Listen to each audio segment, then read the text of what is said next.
যার ব্যাপারে আল্লাহর নবী বলেন লাউ কানা বাদি নাবিয়্যান লাকানা আমর, আল্লাহ তাআলা যদি আমার পরে যদি কাউকে নবী হিসেবে দুনিয়ায় পাঠাইতেন তাহলে আল্লাহ তাআলা ওমরকে নবুয়তি দিতেন। বলুন সুবহানাল্লাহ। শুধু তাই না, আল্লাহ তাআলা ওমরের মানসা অনুযায়ী, ওমরের মেজাজ অনুযায়ী, ওমরের চিন্তা চেতনা অনুযায়ী আল্লাহ পাক রব্বুল আলামিন কোরআনুল কারীমের ভিতরে এক জায়গা আয়াতে কারিমা পাঠাইছে। বলুন সুবহানাল্লাহ। যেটা ওমর বলেছে সেটাই আল্লাহ তাআলা কোরআনুল কারীমের ভিতরে পাঠিয়ে দিয়েছে। সুবহানাল্লাহ। এত যোগ্যতা সম্পন্ন একজন লোক, কয় শুধু যোগ্যতা সম্পন্ন তা নয়, হযরত আলী ওমরের ব্যাপারে বর্ণনা করেন, এ দুনিয়ার মানুষ শোনো ওমর কেমন লোক। আমি আলী একদিন স্বপ্নের যুগে দেখলাম আল্লাহর নবী সরকারে দু আলম মুহাম্মদুর রাসূলুল্লাহ যখন ইন্তেকাল করলেন, খলিফাতুল মুসলিমিন ওমরের আমলনামায়, ওমরের জামানায় আমি স্বপ্নের যুগে দেখলাম মুহাম্মদুর রাসূলুল্লাহ মদিনার নবী মুহাম্মদুর রাসূলুল্লাহ ফজরের নামাজের জামাতের ইমামতি করতেছেন। আমি আলী আল্লাহর নবীর পিছনে নামাজে দাঁড়ায় গেলাম। জোরে কন্না সুবহানাল্লাহ। স্বপ্নটা কেমন? এই মুখটার সাউন্ড নাই। আলী বলেন আমি স্বপ্ন দেখতেছি, আমি স্বপ্ন দেখতেছি আল্লাহর নবী ইমামতি করতেছেন। সুবহানাল্লাহ কোন আপনি? আমি স্বপ্ন দেখি নায়ক নায়িকা গায়ক গায়িকা এক মগার ঘরের মগা আমার কয় হুজুর আজকে আমি বড় ধন্য। কয় কেন? কয় স্বপ্ন দেখছি সাকিব খান রে। কি কয়? স্বপ্ন দেখছি সাকিব খান রে, এই জন্য ধন্য। ওই মিয়া তুমি সাকিব খান আর সাকিব আল হাসানকে স্বপ্ন দেখা মজা পাও, আর আমাদের আকাবের বুজুর্গরা আল্লাহর নবীকে স্বপ্ন দেখা মজা পায়। বলুন সুবহানাল্লাহ। তারা আল্লাহর জান্নাত মাঝে মাঝে দেখে। বলুন সুবহানাল্লাহ। এই জন্যই তো তাদের কোনো ভয় নাই। কয় 13টা বছর জেলখানায় বন্দী দেলোয়ার হোসেন সাইদি, আল্লামা দেলোয়ার হোসেন সাইদি, তারপর ভয় পায় নাই। কয় জেলখানায় শাহাদাত বরণ করেছে, ভয় পায় নাই। কারণ হইল ভয় কিসির? শাহাদাত বরণ করব, সোজা আল্লাহর জান্নাতে চলে যাব। ঠিক কি না? জোরে বলেন। উলামায়ে কেরাম দুনিয়ার কোনো কিছু লালন করে না, দুনিয়ার কোন স্বপ্ন বাস্তবায়ন করতে চায় না। উলামায়ে কেরাম চায় আল্লাহ তাআলার সাথে স্বপ্ন, আল্লাহ তাআলার সাথে সম্পর্ক করতে। উলামায়ে কেরাম আল্লাহর নবীর আদর্শ বাস্তবায়ন করার জন্য নিজের জীবন যৌবন কুরবান করে দেয়, নিজের সর্বোচ্চ উজাড় করে দেয়। ঠিক কিনা? জোরে বলেন। আরো জোরে বলেন ঠিক কিনা? হযরত আলী বলেন আমি দেখলাম মায়ার নবী রহমতে আরবি নবী মুহাম্মদুর রাসূলুল্লাহ ফজরের নামাজের ইমামতি করতেছেন। আমি আলীও আল্লাহর নবীর পিছনে দাঁড়ায় গেলাম। নবী আমার নামাজ শেষ, সাহাবায়ে কেরামের দিকে মুখ করে বসলেন। এটা নবীর আদত। নবী ফজরের নামাজের পরে, আসরের নামাজের পরে সালাম ফিরে সাহাবায়ে কেরামের দিকে মুখ করে বসতেন। আলী বলেন আল্লাহর নবী আমাদের দিকে মুখ করে বসলেন। নবী আমাদের সাথে নসিহত করতেছেন, কথোপকথন করতেছেন। এমন সময় মদিনার এক মহিলা আয়েশা বলে ও নবীর সাহাবীরা, এটা হইল আমার গাছের পহেলা খেজুর, এই খেজুরগুলো আমি আল্লাহর নবীকে হাদিয়া দিলাম। আল্লাহর নবী নিজে খাবেন, তার সাথীদেরকে খাওয়াবেন। হযরতে আলী বলেন আল্লাহর নবী সকলকে একটা একটা করে খেজুর দিলেন, আমি আলীকেও একটা খেজুর দিলেন। আমি খেজুরটাকে মুখে দিয়ে দিলাম। এমন সময় আজান হয়ে গেল, আমার ঘুম ভেঙে যায়। ঘুম থেকে জায়গা দেখি রাত্রবেলা নবী যে খেজুরটা আমাকে দিয়েছে, সেই খেজুরটা এখন পর্যন্ত সেই খেজুরের বিচি আমার মুখের ভিতরে বিদ্যমান। কত সুন্দর স্বপ্ন। হযরত আলী বলেন আমি একটা দৌড় দিলাম, যে দেখি খলিফাতুল মুসলিমিন ওমর নামাজের মুসাল্লায় দাঁড়ানো, ইমামতিতে দাঁড়ায় গেছে। আমি তার পিছনে নামাজে দাঁড়ায় গেলাম। আমি আমার কানের ভিতরে বেশি আসতেছে আল্লাহর নবী ফজরের নামাজ যেই সূরা দিয়ে ফজরের নামাজ আদায় করেছে, ওমর নামাজের ভিতরে সেই সূরাগুলো আর তেলাওয়াত করতেছে।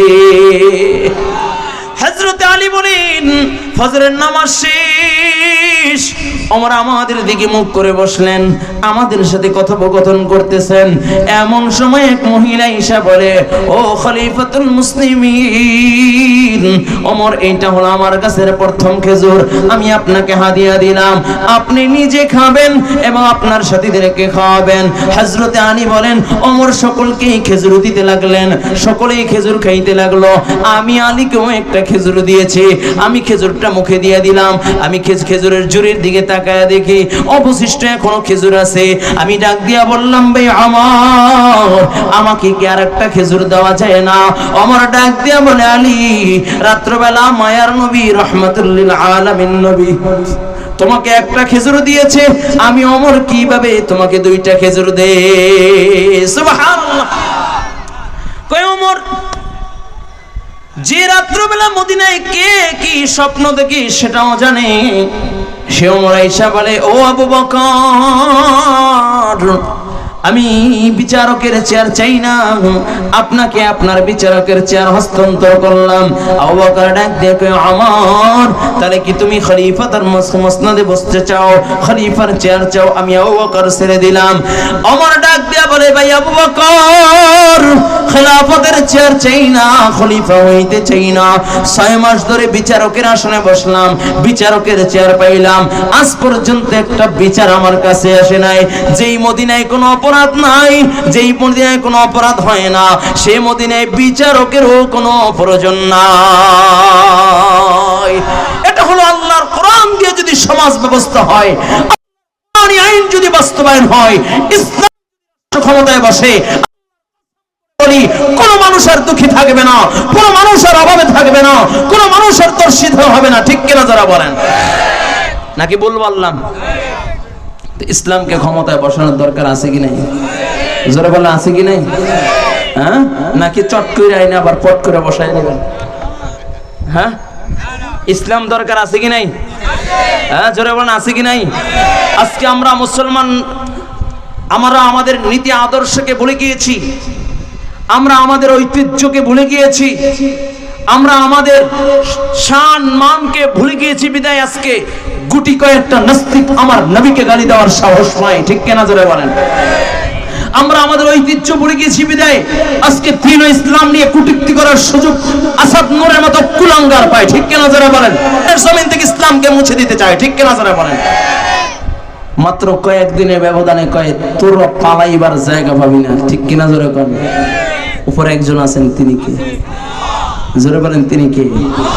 আরো জোরে বলেন, তিনি কে? আল্লাহ আছে কি নাই? জোরে বলেন, আছে কি নাই? বাকি আমরা আমাদেরকে প্রস্তুত করতে হবে, আল্লাহ তাআলার মদত তো আমাদের সাথে আছে। ঠিক কিনা জোরে বলেন? দেখেন না স্বরাষ্ট্রমন্ত্রীকে মোবাইলে দেখে কয়, স্যার গুলি করি একটা, পরে একটা, কিন্তু আরো 10টা বাইরে সামনের দিকে আগে আসে, ফলায় না। কারণ কি? কারণ যখন বান্দা তার সর্বোচ্চ চেষ্টা উজাড় করে দিয়েছে, তারা পালাইবার জায়গা খুঁজে পায় না। ঠিক কিনা জোরে বলেন? আর যারা এখনো যুবলীগ আওয়ামী লীগ করতেছো বা ছাত্রলীগ সন্ত্রাসী লীগের এখনো জড়িত আছো, আমি বলবো এখনো তাওবার দরজা খোলা আছে। ঠিক কিনা জোরে বলেন? কোন নেতার আদর্শ তুমি গ্রহণ করতেছো, যেই নেতা তোমাকে পালায় রাইখা চলে যায়? কি বলেন? ইসলামের ছায়াতলে আসো। লা তাসরিবা আলাইকুমুল ইয়াউম, কোন প্রতিশোধ নাও হবে না, বদলা নাও হবে না, তওবা করে তুমি আসো। কিন্তু বিচার যেটা সেটা তো করাই হবে। হ্যাঁ, অপরাধের বিচার হবে কি হবে না? তাই বলে আমরা কি আইন হাতে তুলে নিব? জোরে বলেন। যুবক ভাইরা আমার, মুসলমানদের আমরা আমাদের ঐতিহ্যকে ভুলে গিয়েছি, আমরা আমাদের নীতি আদর্শ থেকে সরে গিয়েছি বিদায় আমরা আজকে পিছিয়ে। আল্লাহর নবী সাল্লাল্লাহু আলাইহি ওয়াসাল্লাম বদর প্রান্তরে গিয়েছিলেন কয়জনকে নিয়ে? জোরে বলেন, আরো জোরে বলেন। খুব মস্তগস্ত পালোয়ান ছিল, তাই না? অস্ত্র শস্ত্রের কোনো অভাব ছিল না, ঠিক না? গোরা উটের কোনো অভাব ছিল না, ঠিক না? খালি হাত 313 জন, খালি হাত কয় 313 জন, বলে 626 খান হাত, নাকি 626 খান হাত নিয়া, খালি হাত নিয়া বদর প্রান্তরে হাজির হয়ে গেছে। চিল্লা খান আল্লাহু আকবার। হয় না? জোরে খান আল্লাহু আকবার। বদর প্রান্তরে 313 জন হাজির। আল্লাহর নবী সরকারে দো আলম 2টা হাত উঠায় দিলেন। দোয়া করার সুন্নাত তরিকা হলো বুক বরাবর হাত উঠায়। নবী আমার বুক বরাবর হাত উঠে দোয়া করা শুরু করলেন। সাহাবায়ে কেরাম বলেন, বুখারীর বর্ণনা, নবীর হাত আস্তে আস্তে উপরে উঠতেছে, উপরে উঠতেছে, উপরে উঠতেছে, উপরে উঠতে উঠতে উঠতে উঠতে এত পরিমাণে উঠছে, সাহাবায়ে কেরাম বলেন আমরা পিছন থেকে তাকায় দেখি নবীর বগলের নিচের সাদা অংশ দেখা যায়। চিল্লা খান আল্লাহু আকবার, জোরে খান আল্লাহু আকবার। নবী এত উঁচে হাত উঠে দিলেন, দোয়া করলেন, আল্লাহ আমাদের অস্ত্র নাই, আমাদের পুঁজি নাই, দুর্বল কিছু মুমিনদেরকে নিয়ে আল্লাহ বদর প্রান্তরা হাজির হয়ে গেছে, তুমি আসমানি মদদ দান করো। আল্লাহ পাক রব্বুল আলামিন বলে, বন্ধু সান্ত্বনা নেন, ঘাবড়ায়েন না, আমি 1000 ফেরেশতা পাঠিয়ে দিলাম। চিল্লায় কান আল্লাহু আকবার। আমি এখনো যে আল্লাহু আকবার কইবে না, তার ঈমানে দুর্বলতা আছে। জোরে কান আল্লাহু আকবার। আরো জোরে বলেন মুমিনের আওয়াজে চিল্লায় কান আল্লাহু আকবার। নবী আমার ডাক দিয়ে বলেন, আল্লাহ 1000 পাঠাইছেন, খুশি হইলাম, 1000 পাঠাইছেন, খুশি হইলাম, তবে আরো যদি মদত করেন তাহলে আরো খুশি হব। আল্লাহ কয়, বন্ধু টেনশন করেন না, 5000 পাঠায় দিলাম। জোরে কোন আল্লাহু আকবার। 5000 পাঠায় দিয়েছেন, 313 জনের সঙ্গী 5000। ঠিক মুসলমান, তোমরা তোমাদের ঈমানের উপর অটল হইয়া এক খলিলুল্লাহ ইব্রাহিম আলাইহিস সালাতু ওয়াস সালামের ঈমান বুকে নিয়ে যখন